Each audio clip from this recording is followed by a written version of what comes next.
مختلف محققین نے، مختلف اسکالرز نے، مختلف لوگوں نے لکھی ہے، کتابوں میں موجود ہے۔ کچھ کتابیں میں نے آج اپنی لائبریری سے نکالی ہیں، اپنے گھر کی لائبریری، جو میں نے خود جن کتابوں کا مطالعہ کیا ہے کراچی کی تاریخ کے بارے میں۔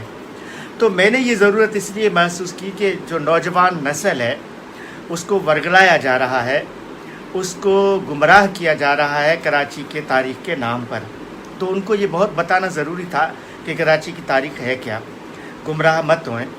اور ان کو جو جس طرح صوبہ، کراچی صوبہ، اس طرح کی سیاسی باتیں کی جا رہی ہیں، ان کا کراچی کی تاریخ سے کوئی تعلق نہیں ہے۔ اور یہ وہی لوگ ہیں جو 80s میں، 86-87 میں لوگوں کو ورگلایا گیا، نوجوانوں کو کہا گیا کہ اسلحہ اٹھاؤ اور ٹی وی اور فریج بیچو، اور پھر کیا ہوا، تو ایک طویل تاریخ ہے۔ تو میں یہ سمجھ رہا ہوں کہ کراچی کی تاریخ کو میں 3 حصوں میں پیش کروں گا۔ آج میں پہلے حصے کی بات کروں گا۔ جو پہلا حصہ ہے وہ سینکڑوں برسوں پر محیط ہے، پاکستان سے قبل، قیام پاکستان سے قبل تک کا، یعنی کراچی کی اوائلی تاریخ قیام پاکستان تک۔ پھر اس کا دوسرا جو حصہ ہے قیام پاکستان سے 70 یا 80 تک۔ پھر تیسرا جو اس کا حصہ ہے 70-80 سے لے کے آج تک۔ تو ہم آج کی نشست میں صرف کراچی کی اوائلی تاریخ بیان کریں گے اور اس کی کتابی حوالوں کے ساتھ بیان کریں گے کہ کراچی کی تاریخ کب سے شروع ہوئی، کراچی ہے کیا۔ M.H. پنور صاحب بہت بڑے محقق تھے، اسکالر تھے، ریسرچر تھے۔ ان کی ایک کتاب ہے، یہ کتاب ہے M.H. پنور صاحب کی۔ یہ کتاب بنیادی طور پہ تو 6000 سالہ زرعی نظام پر ہے، 6000 years of history of irrigation in Sindh کی 6000 سالہ زرعی تاریخ یا اپش کی تاریخ پر مشتمل یہ کتاب ہے، جو بہت سارے حوالوں سے، اس میں بہت سارے نقشے بھی دیے ہیں M.H. پنور صاحب نے، جس میں ایک نقشہ انہوں نے کسی برٹش لائبریری سے لیا تھا، سندھ کا نقشہ، جو 19ویں صدی کے اوائل میں برٹش لائبریری کا ایک نقشہ ہے اس M.H. پنور صاحب کی کتاب میں، جس میں کراچی موجود ہے، آج کا کراچی موجود ہے۔ اور M.H. پنور صاحب اپنے ریسرچ کے بنیاد پہ یہ بات کرتے ہیں کہ ہزارہ سالہ جو ایگریکلچر کی تاریخ ہے، زراعت کی جو سندھ کی تاریخ ہے، اس میں بھی کراچی موجود ہے۔ میں نے آج یہ بھی کوشش کی ہے کہ میں نے ساری انگریزی کی کتابیں نکالی ہیں، سندھ کی یا سندھ کے مختلف شہروں کی یا کراچی کی تاریخ سندھی میں بہت لکھی گئی ہے، ہزاروں کی تعداد میں سندھی میں لکھی گئی کتابیں موجود ہیں کراچی کی تاریخ پہ، لیکن میں نے کوشش کی ہے کہ ایسی کتابیں میں نے اٹھائی ہیں جو انگریزی میں ہیں، انگلش میں لکھی ہوئی ہیں۔ یہ M.H. پنور صاحب کی کتاب نوجوان نسل کو ضرور پڑھنی چاہیے، جو سندھ کی زراعت کی تاریخ پر مشتمل ہے، اور اس کتاب میں کراچی کا ذکر ہے۔ میں نے اپنے گزشتہ پروگرام میں بھی شاہ عبداللطیف بھٹائی کی شاعری کا ذکر کیا تھا۔ شاہ عبداللطیف بھٹائی بہت دور کی بات نہیں ہے، شاہ و رسالو کمپائلڈ صورت میں موجود ہے، بہت سارے لوگوں نے شاہ و رسالو کو کمپائل کیا ہے۔ یہ میرے سامنے محمد عثمان ڈیپلائی صاحب کا ایک چھوٹا رسالہ ہے ترتیب دیا ہوا۔ شاہ عبداللطیف بھٹائی کی تاریخ کوئی 300-350 سال کی ہے، یعنی شاہ عبداللطیف بھٹائی 1689، شاہ عبداللطیف بھٹائی 1689 میں پیدا ہوئے اور 1752 میں رحلت فرما گئے، یعنی جو ان کی شاعری ہے یقیناً 1752 سے پہلے کی ہے، ان کی رحلت سے پہلے کی شاعری۔ شاہ عبداللطیف بھٹائی نے سندھ کا خطہ خطہ ڈھونڈا ہے۔ شاہ عبداللطیف بھٹائی ایک اسکالر بھی تھے اس دور کے، ایک ریسرچر بھی تھے، لیکن وہ بنیادی طور پہ شاعر تھے، اور انہوں نے کراچی کے کئی قدیمی علاقوں میں شاہ عبداللطیف بھٹائی کے آثار موجود ہیں جو لوگوں سے ملے ہیں۔ گڈاب کا علاقہ ہے، ملیر کے کئی علاقوں میں شاہ جو تکیو موجود ہے۔ اس کے بعد پھر اسی راستے سے بھمبور سے جو سسوئی کی داستان ہے، سسوئی پنو کی داستان ہے، جو قدیمی ٹھٹھا بھمبور سے شروع ہو کر بلوچستان کی کیچ مکران تک یہ داستان جاتی ہے. تو شاہ عبد اللطیف بھٹائی نے اس پورے داستان کو مد نظر رکھتے ہوئے بھنبور سے کیچ مکران تک اس پورے راستے کو سرچ کیا، جس میں شاہ لاہوت بھی ہے، ہنگلاج بھی ہے اور لسبیلا بھی ہے، اور اس سے آگے تک شاہ عبد اللطیف بھٹائی گئے ہیں.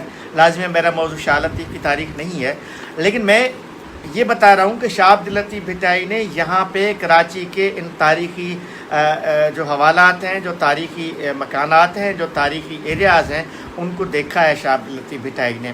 کلاچی، شاہ عبد اللطیف بھٹائی نے اپنی شاعری میں کلاچی کا ذکر کیا ہے.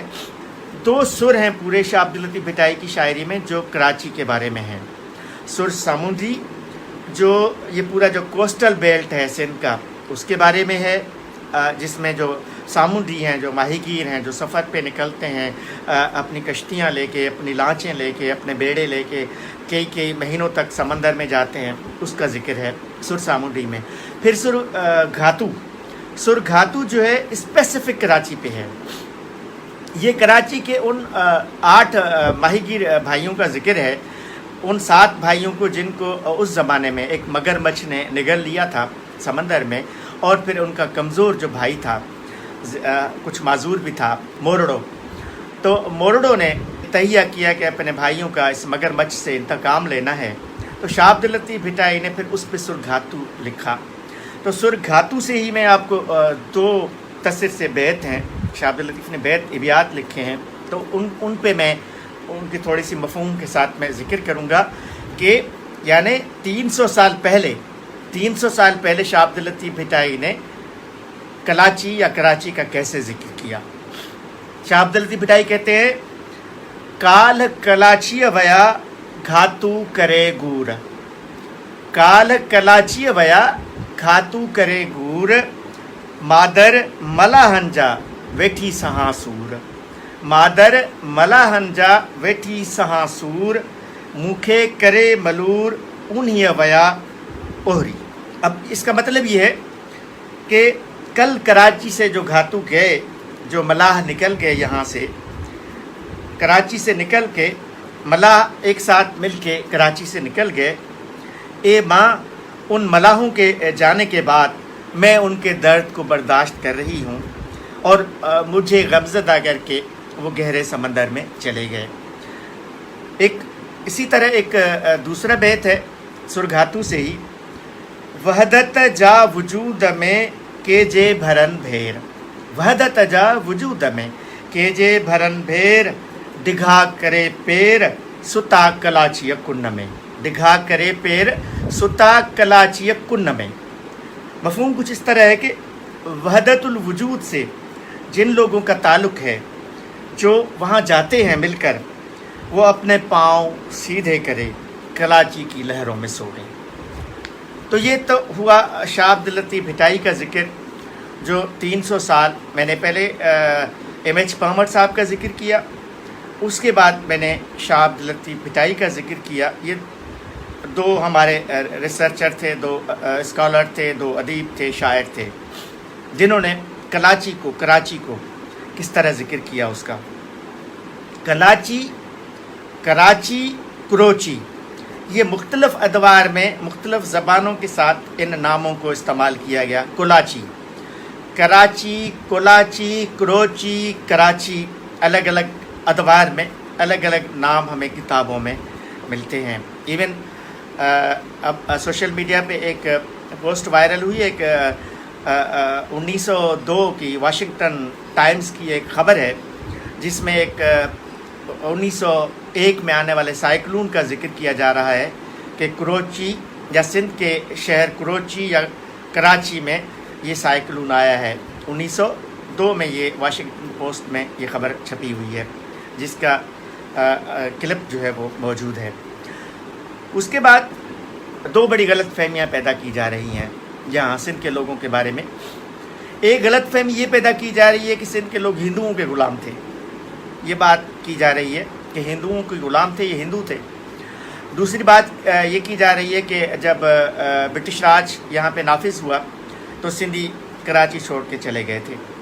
یہ بھی دونوں بہت غلط فہمیاں ہیں. تاریخ میں اس طرح کا کوئی ذکر نہیں ہے، کیونکہ برٹش راج کی مزاحمت کی ہے. یہاں کراچی میں بسنے والے جو مقامی لوگ تھے انہوں نے برٹش راج کی مزاحمت کی. ایک بار مزاحمت کی, دوسری بار مزاحمت کی, اور یہ تیسری بار برٹش راج قائم ہوا. اور یہ ٹالپور حکمرانوں کا دور تھا. سندھ کے ٹالپور حکمران جو آخری حکمران تھے مقامی, ان سے کنٹرول چھینا تھا برطانیہ نے. ٹالپوروں کی اپنے اندرونی اختلافات کی وجہ سے لڑائی ہوئی, جس وجہ سے برطانیہ کو موقع ملا. خیر وہ ایک الگ بحث ہے. لیکن یہاں کراچی میں جو قدیمی قبائل موجود ہیں, آج بھی موجود ہیں.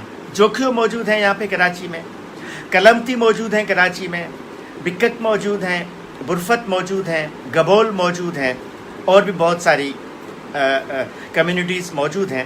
لیکن یہ 4-5 جو میں نے کراچی کے قدیمی قبائل کے نام لیے ہیں, جوکھیو, کلمتی, بکت, برفت, گبول, یہ برٹش راج میں بھی یہ لوگ تھے, برٹش راج سے پہلے بھی تھے, ٹالپور دور میں بھی تھے, اس سے پہلے بھی تھے. ارگون, ترخان, مغل, ان تمام ادوار میں یہ جو کراچی کے قدیمی قبائل ہیں, کراچی کے جو قدیمی لوگ ہیں, جو سندھی بولتے تھے, بلوچی بولتے تھے, یہ یہاں پہ سینکڑوں برسوں سے شاہ عبد اللطیف بھٹائی کے زمانے میں بھی موجود تھے, اس سے پہلے بھی موجود تھے, اس سے بعد بھی موجود ہیں, اور آج بھی موجود ہیں. ان کے آباء و اجداد کی قبریں چوکنڈی مکلی کی قبرستان سے تھوڑا ہی اگر آتے ہیں اس نیشنل ہائی وے پہ ٹھٹا یا مکلی کی طرف جاتے ہوئے چوکنڈی کے قبرستان موجود ہے. اس کی تاریخ موجود ہے, آپ دیکھ سکتے ہیں کہ قدیمی قبرستان ہے. کب کا قبرستان ہے جس میں جوکھیو, کلمتی اور ان قدیمی قبائل کے لوگوں کی قبریں موجود ہیں. تو برٹش راج سے پہلے یہاں پہ مقامی لوگ موجود تھے جنہوں نے برٹش راج کی مزاحمت کی. پھر دوسری جو بات کی جاتی ہے کہ جی وہ ہندوؤں کے غلام تھے. عجیب تاریخ ہے. ہندو یہاں کے مقامی سندھی تھے, اور وہ بڑا حصہ ان کا رہا یہاں پہ. سندھ میں بسنے والے ہندوؤں کی ہزارہ سالہ تاریخ راجہ ڈار سے شروع ہوتی ہے. میں اس تاریخ میں نہیں جانا چاہ رہا, لیکن یہ بالکل ہی غلط بات کی جا رہی ہے کہ جی یہ تو ہندوستان تھا اس لیے جو یہاں پہ بسنے والے سندھی مسلم تھے وہ ہندوؤں کے غلام تھے, اس لیے وہ کوئی پاکستان بنا تو ان کو غلامی سے نجات مل گئی. بالکل غلط بات ہے, بالکل بھی غلط بات ہے. اس کے 2-3 حوالے میں آپ کو دوں, وہ میرے پاس کتابیں موجود ہیں. پہلی بات کہ سندھ نے بمبئی سے علیحدگی کب اختیار کی تھی. پاکستان تو بنا 1947 میں, 14 اگست 1947 جو ہم قومی دن مناتے ہیں. لیکن سندھ نے تو بہت پہلے بمبئی سے علیحدگی اختیار کی تھی. سندھ نے تو بہت ہی پہلے یہ کہا تھا کہ ہم بمبئی پریزیڈنسی سے الگ ہونا چاہتے ہیں.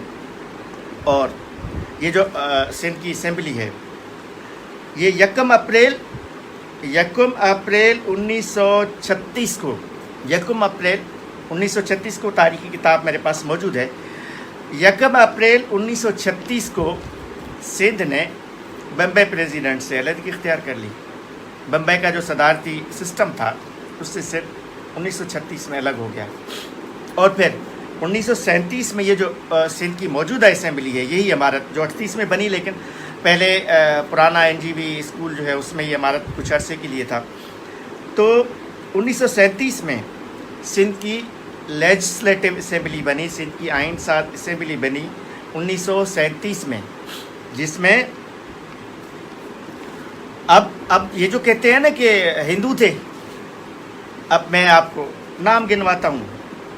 اس اسمبلی کے جو کراچی سے جو ممبر تھے, کراچی سے جو لوگ منتخب ہوئے تھے, محمد ہاشم گزدر مسلمان, محمد عثمان محمد خان سومرو مسلمان, غلام حسین ہدایت اللہ مسلمان, محمد یوسف خان مسلمان.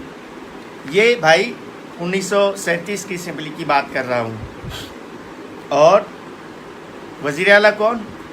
سندھ کے پہلے وزیر اعلیٰ, پاکستان بننے کی بات نہیں ہو رہی, 1937 کی بات ہو رہی ہے. سندھ کے پہلے وزیر اعلیٰ سر غلام حسین ہدایت اللہ 1937 میں بنے. غلام حسین ہدایت اللہ 1937 سے وزیر اعلیٰ بنے سندھ کے. اس کے بعد 1938 میں شہید اللہ بخش سومرو وزیر اعلیٰ بنے.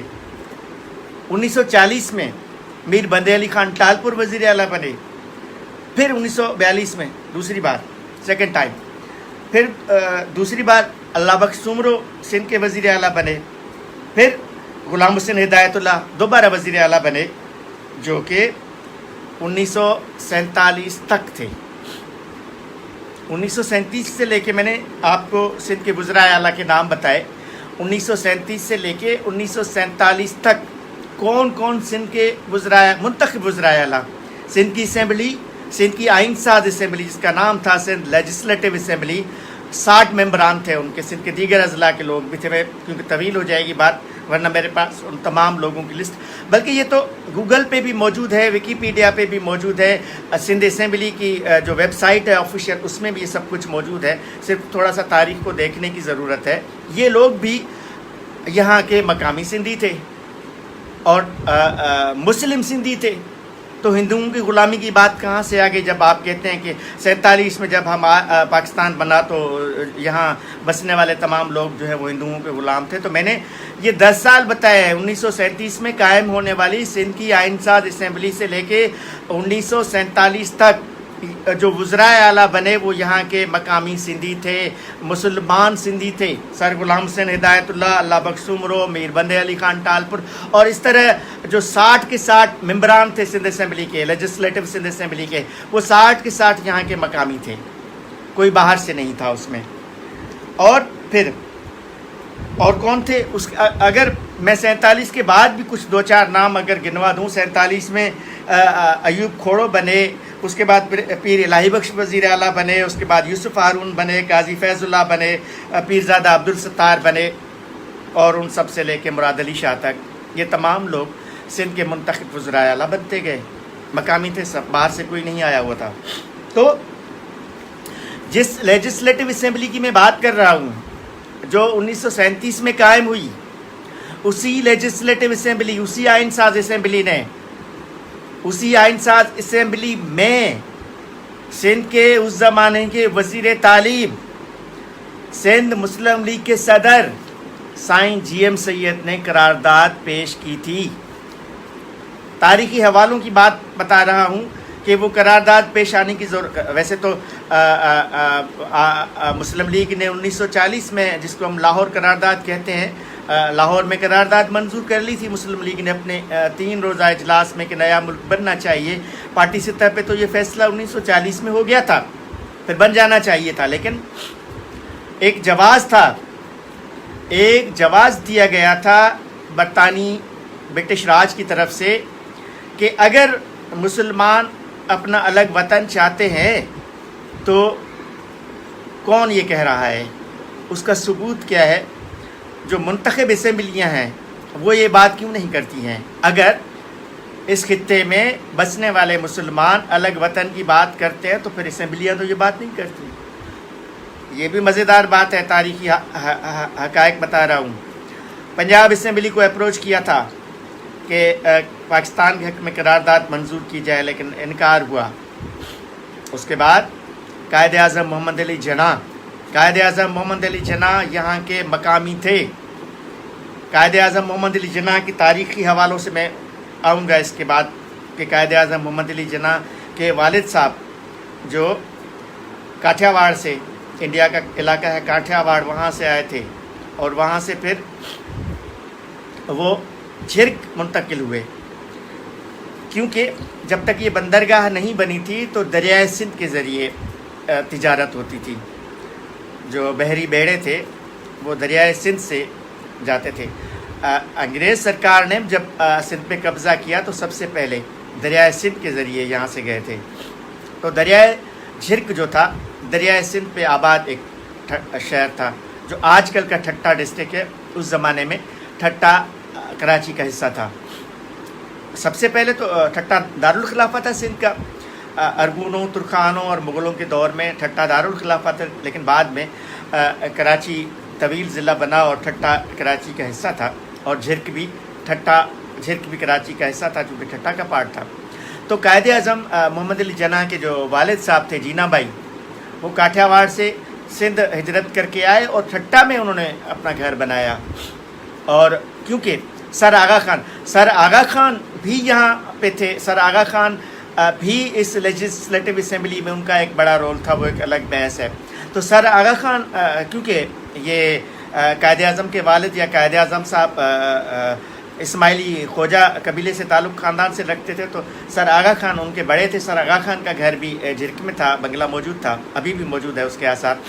تو جینا بھائی نے بھی جھرک میں اپنا گھر لیا. ان کا جو تاریخی گھر ہے اس کے آثار ابھی بھی جھرک میں موجود ہیں. اور قائد اعظم محمد علی جناح جھرک میں ہی پیدا ہوئے تھے. اس کے بعد یہ جو وزیر مینشن ہے, بعد میں انہوں نے چونکہ وہ تجارت کرتے تھے, کاروباری آدمی تھے, تو انہوں نے اپنے کاروبار کو وسعت دینے کے لیے جب یہاں ترقی ہوئی کراچی میں, تو جینا بھائی یا پونجا جناح جو ان کے والد تھے, جینا بھائی ان کے والد تھے, تو انہوں نے جینا بھائی پھر پونجا جناح یہ جو گھر تھا جھرک والا بھی چھوڑا, اور اس کے بعد پھر یہ وزیر مینشن بعد میں خریدا گیا. تو قائد اعظم محمد علی جناح جھرک میں پیدا ہوئے تھے. جو 70 تک کی جو نصاب کی کتابیں ہیں سندھی کی, ان میں یہ بات موجود ہے کہ محمد علی جناح جو ہے وہ جھرک میں پیدا ہوئے, لیکن اس کی پیدائش کے فوراً ہی بعد ہی انہوں نے ہجرت کی, کراچی آئے اور یہ وزیر مینشن خریدا. تو کہا یہ جا رہا ہے کہ وزیر مینشن میں قائد اعظم محمد علی جناح پیدا ہوئے, لیکن تاریخی کتابوں میں یہ بات موجود ہے. یہ میرے پاس ایک کتاب ہے جس میں سندھ مدرسۃ الاسلام نے 1914 میں ایک یہاں پہ کانفرنس کرائی تھی کراچی میں, جس میں جو سیمینار میں جو لوگوں نے مقالہ جات پڑھے, بہت غیر ملکی اسکالرس بھی تھے, یہاں کے اسکالرس بھی تھے.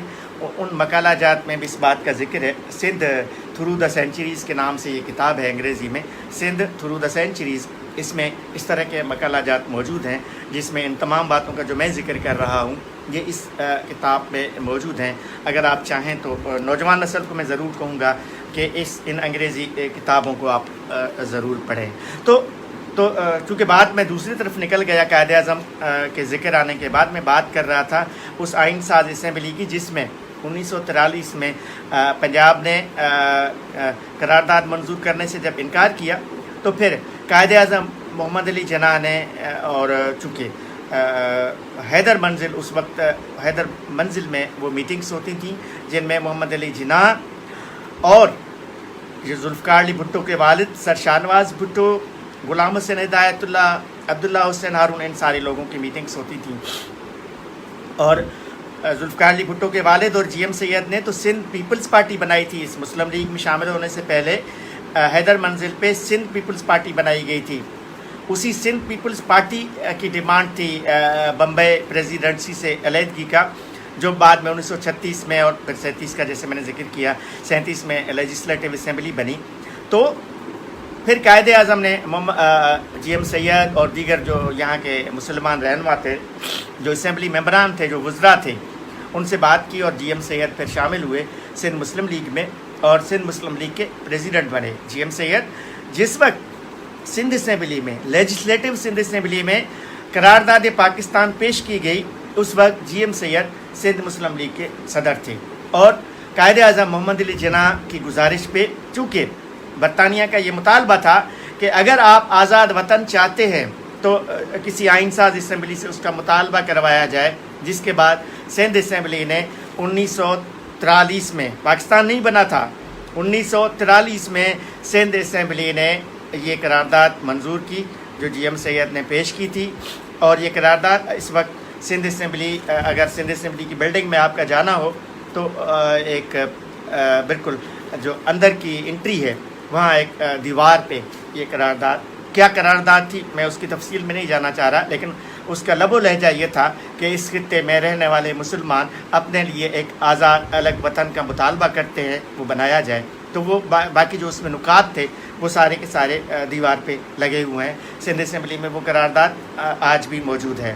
تو یہ میں, چونکہ آج میرا موضوع 1947 تک ہے, 1947 کے بعد کیا ہوا پاکستان میں اس کا آنے والی قسط میں, آنے والی نشست میں ہم اس کی بات کریں گے.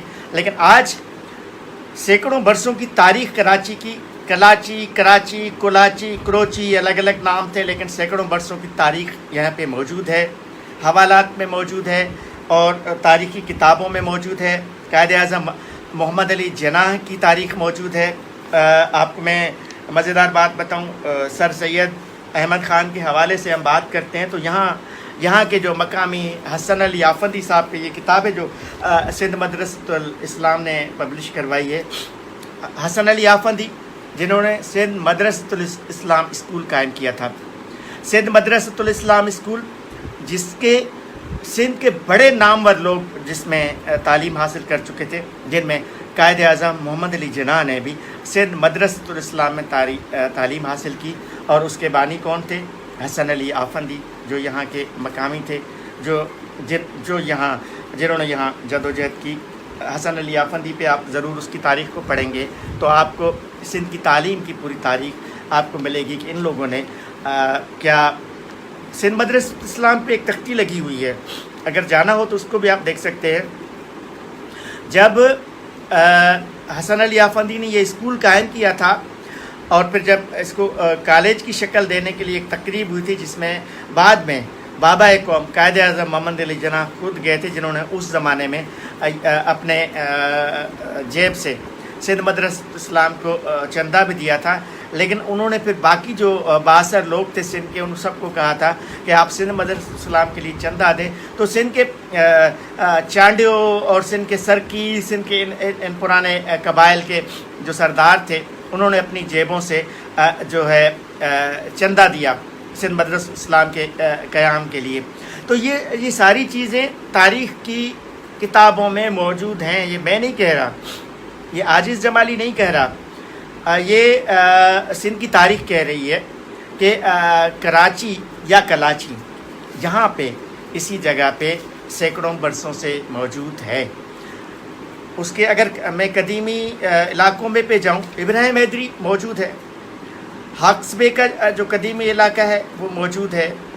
جو جزائر ہیں بابا جزیرہ, بھک جزیرہ یا پھر ابراہیم حیدری کے اندر ڈنگی, بنڈار, یہ سینکڑوں برسوں سے یہ جزائر موجود ہیں.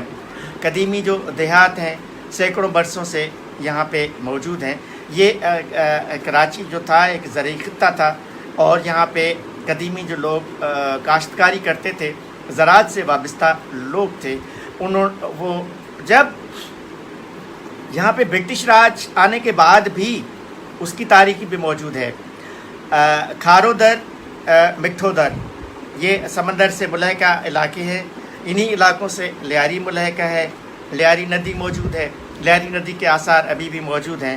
لیاری ندی کی آپ تاریخ پڑھ لیں, یہ ایک پورا ایگریکلچرل علاقہ تھا, زرعی علاقہ تھا جو لیاری سے شروع ہو کر یا سمندر سے شروع ہو کر یہ میٹھے پانی کی وجہ سے ندی چونکہ میٹھا پانی اخراج کرتی تھی تو ندی کی وجہ سے لیاری سے نکلنے والا جو دروازہ تھا اس کو مٹھو در کہا جاتا تھا. میٹھے پانی کی جانب جانے والا دروازہ تھا, اور جو سمندر کی جانب جانے والا دروازہ تھا اس کو کھارو در یا کھارا در کہا جاتا ہے. یہ بھی ایک المیہ ہے کہ پرانے ناموں کو مسخ کیا گیا.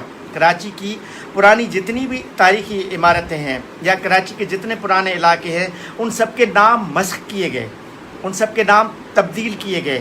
چونکہ ہم آئے تھے, میں نے کہا نا میں اس کا ذکر بعد میں کروں گا جب 47 پہ آؤں گا, یہ نام کیوں مسخ کیے گئے, اس کی وجوہات کیا تھیں, اس پہ بھی آئیں گے. 47 کے بعد یہ سارا منظر ہوا, تو چونکہ آج میں 47 سے پہلے کی بات کر رہا ہوں. کراچی میونسپل کی بڑی باتیں ہو رہی ہیں. کراچی یہ ایک کتاب ہے جو خادم حسین سمرو صاحب نے کمپائل کی ہے. ہری چند رائے کے بارے میں ایک کتاب ہے جو ہری چند رائے صاحب جس کو فادر آف ماڈرن کراچی کہا جاتا ہے. فادر آف ماڈرن کراچی کون؟ ہری چند رائے صاحب. ہری چند رائے صاحب نے یہ ان کی تصویر بھی ایک زمانے میں اس کا ایک پورا اسٹوپا بنا ہوا تھا جو موجودہ کراچی میونسپل کارپوریشن کی عمارت ہے, اس کے دروازے پہ لگا ہوا ہوتا تھا. آج کل اس کے نام و نشان ہے یا نہیں خدا جانے. لیکن کوئی سیاسی بات کروں گا تو پھر اس کا کوئی دوسرا مطلب لیا جائے گا, لیکن تاریخ کی بات کر رہا ہوں تو میں سیاست کے بغیر سیاسی مفادات, سیاسی مقاصد کو چھوڑ کے صرف تاریخی کتابوں اور تاریخی حوالہ جات کے حوالے سے بتا رہا ہوں کہ سینکڑوں برسوں سے یہاں پر کراچی موجود تھی. تو اس کتاب میں بھی, یہ بھی انگریزی میں کتاب ہے, اس میں بہت ساری تصاویر بھی ہیں. ان لوگوں کے جو کراچی میونسپل کمیٹی میں رہے، کراچی کے کونسلر رہے، کراچی کے جو ہے چیئرمین رہے، میونسپل کمیٹی کے پریزیڈنٹ رہے، میئر رہے، ان سب کے ان کی تصاویر بھی اس کتاب میں موجود ہیں۔ یہ پاکستان سے پہلے کی بات ہے، 1930 اور بمبئی پریزیڈنسی سے پہلے کی بات ہے۔ 1930 کے بعد جمشید نصروان جی، جمشید مہتا، جس نے کراچی کا پورا میونسپل سسٹم بنایا، اسی میونسپل کمیٹی میں، اسی کراچی میونسپل کمیٹی جس کی حدود ٹھٹا اور دادو تک ہوا کرتے تھے، 1930 میں غلام مرتضیٰ شاہ اور جی ایم سید 1930 میں کراچی میونسپل کمیٹی کے پریزیڈنٹ ہیں، تاریخی کتابوں میں موجود ہے۔ 1930 میں جی ایم سید لیجسلیٹو اسمبلی کے ممبر بننے سے پہلے کی بات ہے۔ لیجسلیٹو اسمبلی 1936 میں بات ہوئی اور پھر 1937 میں آئین ساز اسمبلی قائم ہوئی، جس کے بعد جی ایم سید ممبر بنے، لیکن یہ اس سے پہلے کی بات بتا رہا ہوں، 1930 کی بات بتا رہا ہوں، جب جی ایم سید اسی کراچی میونسپل کمیٹی کے پریزیڈنٹ تھے۔ یہ سارے مقامی سندھی تھے اور یہ سارے مسلم سندھی تھے، تو اس بات کو تو بھلا دیں کہ ہندوؤں کی غلامی تھی، اور اس کے بعد جو ہے وہ 47 میں ہمارے بھائی آئے اور انہوں نے ہمیں جو ہے وہ غلامی سے نجات دلائی۔ بھائی یہ کراچی صدیوں سے سندھ کا دارالخلافہ ہے۔ میں اس کی 100 سے زائدہ ثبوت، 100 سے زائد کتابیں، ہزاروں تاریخی حوالے پیش کر سکتا ہوں، گزیٹیئرز پیش کر سکتا ہوں۔ سندھ اسمبلی کی لائبریری میں گزیٹیئرز موجود ہیں، کراچی کی قدیم لائبریریز میں گزیٹیئرز موجود ہیں، جن میں یہ سب کچھ موجود ہے۔ یہ میں نے نہیں لکھا، ظاہر ہے سندھ اسمبلی یا سندھ اسمبلی سے قبل برٹش راج میں جو گزیٹیئرز لکھے گئے، جو کتابیں لکھی گئی، میں نے تو نہیں لکھی، وہ تو اس زمانے کی لکھی ہوئی کتابیں ہیں، 1930 کی، 1936 کی، 1938 کی، 1901، 1902 انگریز دور میں لکھی ہوئی کتابیں موجود ہیں۔ ان کتابوں کے حوالے تو کوئی تبدیل نہیں کر سکتا۔ تو یہ کیسے ہو سکتا ہے کہ ہم کہتے ہیں کہ جی وہ 47 سے پہلے تو کراچی سندھ میں تھا ہی نہیں، کراچی تو خلا میں تھا۔ تو بھائی یہ بالکل میں اصل میں کہنا یہ چاہ رہا ہوں کہ نوجوانوں کو ورگلایا جا رہا ہے، نوجوانوں کو تاریخ مسخ کر کے غلط باتیں بتائی جا رہی ہیں، ان کو دوسری طرف موڑا جا رہا ہے۔ جس طرح 1986-87 میں ان کو موڑا گیا کہ ٹی وی فریج بیچ کر اسلحہ خریدو۔ جس طرح میں کہتا ہوں کہ پیپلز پارٹی اور سندھ الگ چیزیں ہیں، بالکل اسی طرح کراچی میں بسنے والے اردو بولنے والے جو ہمارے بھائی ہیں، وہ اور ایم کیو ایم دو الگ الگ چیزیں ہیں۔ ایم کیو ایم اور اردو بولنے والوں کو بالکل الگ سمجھیں۔ تمام اردو بولنے والے ایم کیو ایم کے ساتھ نہیں ہیں یہاں پر۔ اور رہی بات مہاجر صوبے کی، تو میرے بھائی 1988 سے لے کر آج تک 2020 تک ایم کیو ایم ہر دور میں حکومت میں رہی ہے، وفاقی حکومت میں بھی رہی ہے، صوبائی حکومتوں میں بھی رہی ہے، یا کوٹا سسٹم کی بات کرتی ہے ایم کیو ایم۔ آپ وفاقی حکومتوں میں جب ہوتے ہیں تو اس طرح کی بات کیوں نہیں کرتے؟ آپ بات کریں کوٹا سسٹم میں، تمام اردو دانشوروں کو، ادیبوں کو، شاعروں کو، لکھے پڑھے لوگوں کو میں کہتا ہوں کہ ان ایشوز پہ سندھ کے لوگ بیٹھیں، سندھ کے دانشور بیٹھ کے ایک دوسرے سے بات کریں کہ ایم کیو ایم الگ چیز ہے، ہم اردو بولنے والے دانشوروں کو الگ سمجھتے ہیں۔ چونکہ ایم کیو ایم نے ہمیشہ اقتدار میں رہ کے صرف اور صرف اپنے مفادات کی بات کی، اردو بولنے والوں کی کم، اردو بولنے والے نوجوانوں کی بات بھی کم کی ہے۔ وہ ایک بالکل طویل سیاسی بحث ہوگی، میں اس میں جانا نہیں چاہتا، لیکن تاریخ موجود ہے، کراچی کے اردو بولنے والے اس چیز سے اچھی طرح واقف بھی ہیں، کیونکہ 1988 میں ایم کیو ایم حکومت میں رہی، 1990 میں پھر دوسری حکومت آئی، 1990 میں پاورفل حکومت میں تھی جس میں سینئر وزیر تھا ایم کیو ایم کا، سندھ حکومت میں رہی، وفاقی حکومت میں رہی۔ پھر 1997 کی جو حکومت آئی نواز شریف کے ساتھ، اس میں ایم کیو ایم حکومت میں رہی۔ پھر 2000 کے بعد جو جنرل پرویز مشرف کی حکومت بنی، 2002 کی جو اسمبلیاں تھیں، اس میں پاورفل ترین جو اگر کوئی جماعت تھی 2002 کی اسمبلی میں، تو وہ ایم کیو ایم تھی، پاکستان میں سب سے پاورفل۔ آپ اس سے اندازہ کریں کہ پورے کراچی کو بند کر کے 12 مئی جیسے واقعات ہو سکتے ہیں، پورے کراچی میں آپ اندازہ کریں کہ بلدیہ فیکٹری جیسے سانحات ہو سکتے ہیں، اتنا پاور تھا، اتنا اختیار تھا۔ اتنا کنٹرول تھا. لیکن اس دور میں الگ صوبے کی بات نہیں کی گئی. اتنے پاور کے ہوتے ہوئے بھی, اتنے اختیارات کے ہوتے ہوئے بھی الگ صوبے کی بات نہیں کی گئی. کوٹا سسٹم کے خاتمے کی بھی بات نہیں کی. آپ اسمبلی میں اکثریت میں تھے, قومی اسمبلی میں کوئی بل نہیں لائے کوٹا سسٹم کے خاتمے کے لیے. سندھ اسمبلی میں کبھی کوئی بل نہیں لائے کوٹا سسٹم کے خاتمے کے لیے. لیکن جب بھی جس دور میں آپ اقتدار میں نہیں ہوتے اس دور میں یہ باتیں آپ کرتے ہیں. سب سے پہلے آپ نے 86 میں یہ باتیں کی. آپ نے ہی جو ہے کراچی کے نوجوانوں کو کہا کہ ٹی ویاں فریج بیچ کر اسلحہ اٹھائیں. اور میں سمجھتا ہوں 80s اور 90s کی اس پوری ہسٹری میں دیکھیں تو ایم کیو ایم کی سیاست کی وجہ سے کراچی کے اردو بولنے والوں کو بہت بڑا نقصان ہوا. سب سے بڑا نقصان, سب سے بڑا جبر, سب سے بڑا ظلم جو ہوا کراچی کے اردو بولنے والوں پہ ہوا, کراچی کے اردو بولنے والے نوجوانوں پہ ہوا. خاص طور پہ جو کراچی کی تعلیم سے, کراچی کے قلم سے دور ہوئے, قلم کے بجائے وہ کلاشنکوف کے قریب ہوئے, اسلحے کے قریب ہوئے, جس نے ان کے مستقبل کو داؤ پہ لگا دیا. ابھی آپ سندھ پبلک سروس کمیشن کے اعداد و شمار اٹھا کے دیکھ لیں.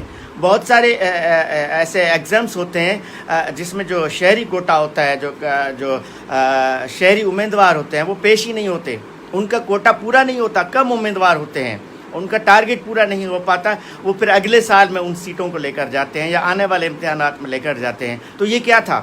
یہ پڑھا لکھا شہر تھا, یہ مہذب شہر تھا, یہ ترقی یافتہ شہر تھا جس نے کراچی کو بڑے بڑے بیوروکریٹس دیے, کراچی کو بڑے بڑے سیاستدان دیے, کراچی کو بڑے بڑے نام دیے, کراچی کو بڑے بڑے شاعر ادیب دیے, سندھ کو بڑے بڑے نام دیے.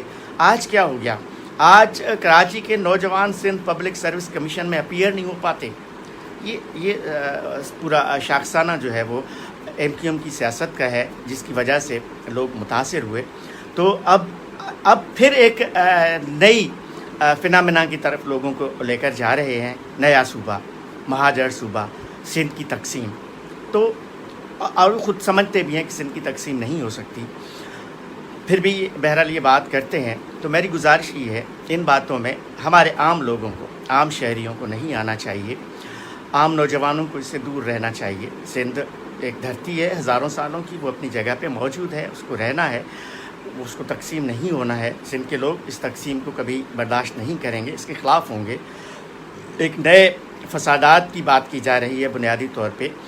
میں بالکل شعوری طور پہ یہ بات کہہ رہا ہوں کہ کراچی کو سندھ سے الگ کرنے کی بات بنیادی طور پر پاکستان کے تقسیم کی بات ہے.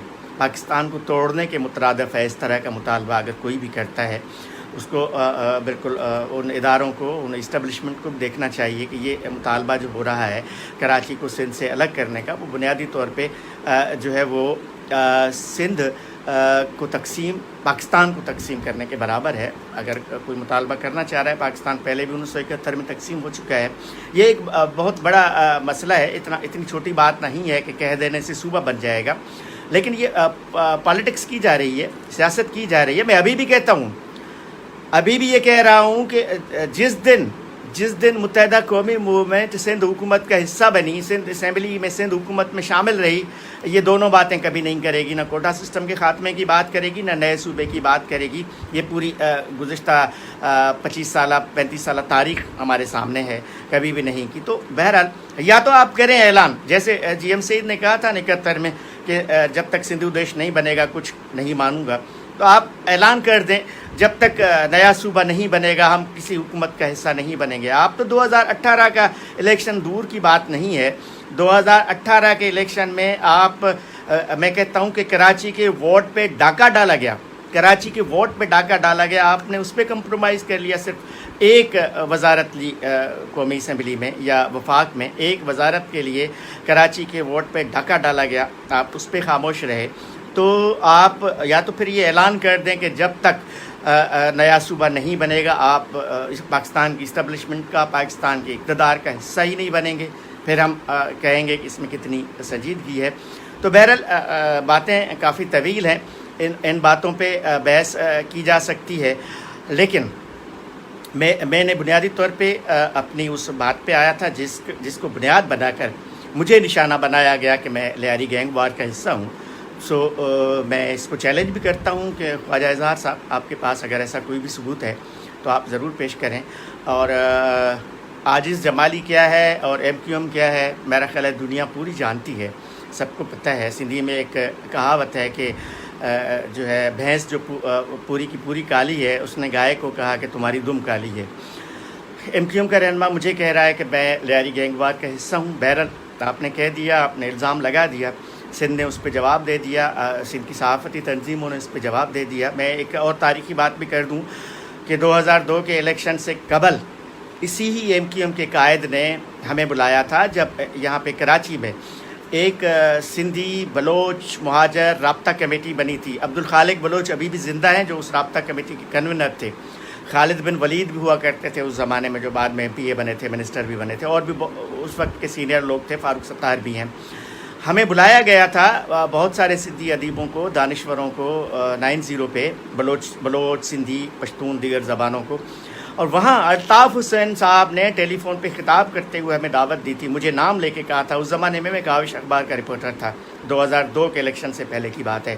تو مجھے کہا گیا تھا کہ آپ بھی ایم کیو ایم کو جوائن کریں، آپ بڑے سینئر جرنلسٹ ہیں، ہم آپ کو پارٹی ٹکٹ دینے کے لیے تیار ہیں، ہم چاہتے ہیں کہ ہم سندھی بولنے والوں کو پارٹی ٹکٹ دیں جو الیکشن کا حصہ بنے۔ لیکن میں نے تب بھی یہ بات کہی تھی، 2002 میں بھی یہ بات کہی تھی الطاف حسین صاحب کو کہ الطاف بھائی میں صحافی ہوں اور میں صحافی بننا چاہتا ہوں، مجھے سیاست میں آنے کا کوئی شوق نہیں ہے۔ اس سے قبل محترمہ بے نظیر بھٹو بھی ہمیں یہ آفر کر چکی ہیں، ہمارے سینئر صحافی شاہد جتوئی اس کے گواہ ہیں۔ اس سے قبل نواز شریف کی سابقہ حکومت میں، 90s والی حکومت میں، مشاہد حسین سید جو اس زمانے میں وفاقی وزیر اطلاعات تھے، وہ بھی ہمیں اسلام آباد میں یہ آفر کر چکے ہیں۔ اس کے بھی بہت سارے رکن میرانی اور بہت سارے گواہ موجود ہیں آج بھی۔ تب بھی ان کو بھی میں نے یہی بات کہی تھی کہ مشاہد صاحب میں صحافی ہوں، صحافی ہی رہنا چاہتا ہوں، میں نے اپنے لیے یہی شعبہ خود چوائس کیا ہے، میں پوری زندگی اسی صحافت میں رہنا چاہتا ہوں۔ تو اس لیے یہ مجھے نہیں کرنی سیاست، مجھے کسی سیاسی پارٹی میں نہیں جانا ہے۔ پیپلز پارٹی کی میں بات کر چکا ہوں، مسلم لیگ نون کی کر چکا ہوں، خود ایم کیو ایم بھی آفر کر چکی ہے میں نے ماضی میں، جیسے میں آپ کو بتا چکا ہوں۔ تو میں ان چیزوں میں نہیں پڑھنا چاہتا، میں ان چیزوں میں رہنا نہیں چاہتا۔ میں لکھتا ہوں، میں لکھوں گا۔ سندھ کے دیکھیں ہمارے ساتھ ان کو پرابلم کیا ہے، آج سندھ کا صحافی ووکل ہے، سندھ کا صحافی کراچی کے شہر میں ووکل ہے، وہ سندھ کے بہت سارے ایشوز پہ بات بھی کرتا ہے، لکھتا بھی ہے۔ سوال میں نے ہی تو بلاول بھٹو سے چند دن پہلے یہ سوال پوچھا تھا کہ آپ کو سندھ پیاری ہے یا سندھ کی حکومت پیاری ہے، ریکارڈ کی بات ہے۔ تو ہم یہ سوال کرتے ہیں، سندھ کے صحافی سندھ کے موضوع پہ تمام لوگوں سے سوال کرتے ہیں، تمام حکمرانوں سے سوال کرتے ہیں، اور ہم یہ سوال کرتے رہیں گے کیونکہ یہ ہمارا حق ہے۔ سوال پوچھنا ہی تو ہمارا حق ہے ایک صحافی کا، سوال ہی تو پوچھ سکتے ہیں، باقی جواب دینے والے کی مرضی ہے، وہ جو بھی اس پہ اپنا سیاسی موقف اختیار کرے وہ اس کو حق ہے، لیکن سوال پوچھنا ہمارا حق ہے، ہم سوال پوچھ سکتے ہیں۔ تو سندھ کے ایشوز پہ ہم سوال پوچھیں گے، سندھ کے معاملات پہ ہم اپنے آرٹیکلس لکھیں گے، سندھ کے معاملات پہ ہم بولتے رہیں گے، سندھ کے معاملات پہ بات کرنا ہمارا حق ہے۔ میں اس چیز کو بھی تسلیم نہیں کرتا کہ لوگ کہتے ہیں جی آپ تو صحافی ہیں، آپ کیوں بولتے ہیں، آپ کیوں لکھتے ہیں؟ بھائی صحافی ہی تو بولے گا، لکھے گا۔ یہ بھی ایک طویل تاریخ ہے۔ مولانا محمد علی جوہر کون تھے جو تحریک پاکستان کے اہم کردار تھے؟ وہ بھی صحافی تھے۔ مولانا عبید اللہ سندھی کون تھے؟ وہ بھی صحافی تھے، لکھتے تھے، ایڈیٹورلس لکھتے تھے۔ تب بھی یہ لوگ تحریک پاکستان کے وقت بھی یہ لوگ لکھتے تھے، بولتے تھے اور سرگرم تھے۔ تو صحافی کا کام ہے لکھنا سندھ کے ایشوز پہ۔ سندھ کی تقسیم کے حوالے سے جب بھی بات ہوگی ہم اس پہ ضرور لکھیں گے، سندھ کے تقسیم کی جب بھی بات ہوگی ہم اس پہ ضرور جو اوپینین ہے وہ دیں گے۔ صحافی اوپینین میکرز ہوتے ہیں اور اپنا اوپینین مختلف ایشوز پر دیتے رہتے ہیں، ہم اپنا اوپینین دیتے رہیں گے، لکھتے رہیں گے۔ اگر ہاں اختلاف کرنے کا کسی کو بھی حق ہے، کوئی مجھ سے اختلاف کر سکتا ہے، اس کو حق ہے، کیونکہ خواجہ اظہار الحسن صاحب تو وہ ہیں نا جنہوں نے سندھ کے نوجوانوں کے ڈومیسائل اٹھا کر سندھ ہائی کورٹ میں پیش کیے اور کہا کہ یہ جعلی ڈومیسائل ہیں۔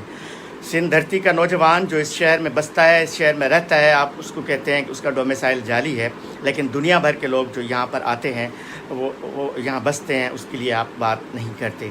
بہرحال ہم اس دھرتی کے وارث ہیں، سندھ کے لوگ سندھ کے دھرتی کے وارث ہیں، ہزاروں سالوں سے اس تاریخی دھرتی کا مالک ہیں، آج بھی مالک ہیں۔ اقتدار چھوٹی سی بات ہے، اقتدار پہ لوگ بارگننگ کرتے ہیں، آتے ہیں، رہتے ہیں، وہ سب کی اپنی مرضی ہے، اپنی سیاست ہے، لیکن بینگ ایک جرنلسٹ، بینگ ایک اس پورے قومی دھارا میں رہے، میں نے صرف بات صحافیوں کی نہیں کی، میں نے بات صرف سیاسی کارکنوں کی نہیں کی.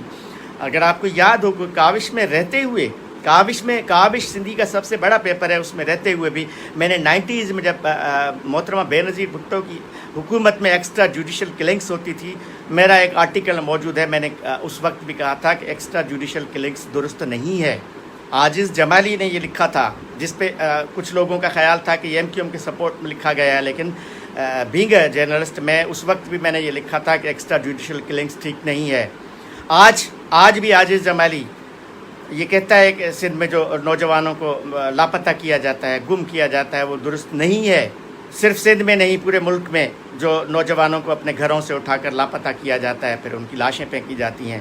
یہ تاریخی طور اس کے جس طرح ایکسٹرا جوڈیشل کلنگس کے آج تک غلط نتائج ہمارے سامنے ہیں، اس طرح یہ جو لوگوں کو لاپتہ کرنے کے اچھے نتائج نہیں ملیں گے. اس کے ریفلیکشنس ہمیں 20 سال کے بعد سندھ میں نظر آئیں گے. بلوچستان کی صورتحال ہمارے سامنے ہے. تو اس طرح کی چیزیں سے گریز کریں. میں آج بھی بات کرتا ہوں، بینگ اے جرنلسٹ بات کر رہا ہوں کہ میں اس کو دیکھ رہا ہوں، میں اس کو غلط سمجھ رہا ہوں. اس میں صرف سندھی بولنے والے نوجوانوں کی بات نہیں ہے. کراچی شہر سے لاتعداد اردو بولنے والے نوجوانوں کو لاپتہ کیا گیا ہے. اس پہ MQM نہیں بولتی، قومی اسمبلی میں آواز نہیں اٹھاتی، اس پہ بل پیش نہیں کرتی. یہ میں نے کہا نا، ہمارے بزرگوں نے تو دیگیں پکائیں. باندھی میں بسنے والے ہزاروں اردو بولنے والوں سے پوچھیں، ان کے بزرگ اگر موجود ہوں تو. خیر، بحث میں نہیں جانا چاہتا. انشاءاللہ وقتاً فوقتاً پاڻ سندھ کے مختلف ایشوز تے ایندا رہنداسیں،